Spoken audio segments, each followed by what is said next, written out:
dans ce nouvel épisode de nos émissions littéraires. On va vous parler des Enfants de la Résistance, le tome 1 qui se nomme Les Premières Actions.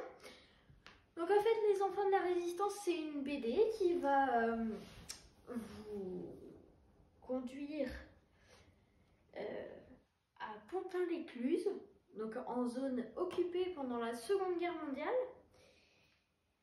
Donc je vous rappelle la situation. La zone occupée est occupée par les nazis. Et donc on va suivre 3 enfants. François Guillet, Eusèbe Marnier et Lisa Baume. Donc Lisa est une petite Allemande qui va se faire abandonner par ses parents. François Guillet est un fermier est un fils de fermier dont les parents vont adopter Lisa. Et Eusèbe est leur ami. Et ensemble, ils vont former un réseau de résistance qu'ils vont nommer le Lynx. Je vais vous lire le résumé. C'est vrai que, comme disait mon père, on s'était pris là une fameuse gifle.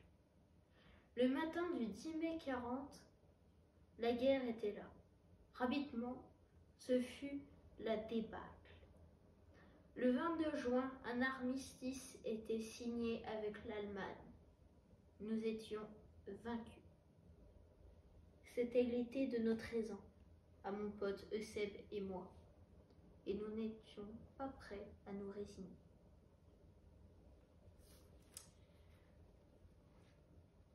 Donc c'est une BD et donc comme les fondus de la cuisine, comme les chèques et pâtes, on vous explique un petit peu à la fin qu'est-ce qu'il en était réellement de cette résistance.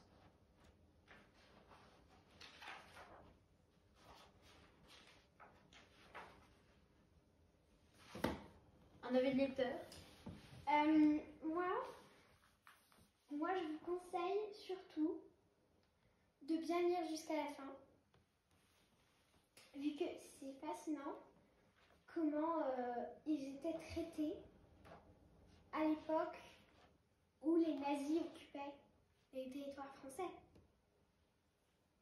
Les conditions étaient vraiment dures quand même. Alors, je crois que ça, c'est pas ce qui va nous apprendre ce livre. Mais aussi que les résistants avaient une vie vraiment dure et qu'il y avait plein de choses. Ça, surtout dans le 2. Oui. Tu t'avances. Oui. Et aussi, j'adore, vu qu'à un moment, on cite le nom de Langres. Alors ça, c'est dans le tome 7. Pour les patriotes comme Clément, c'est parfait.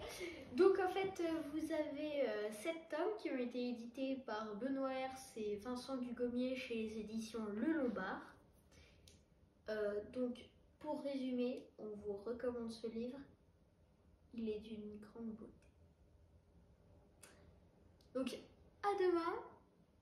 N'hésitez pas à nous parler dans les commentaires pour nous donner des idées, si vous en avez, pour des livres pour cette émission, mais aussi pour n'importe laquelle autre.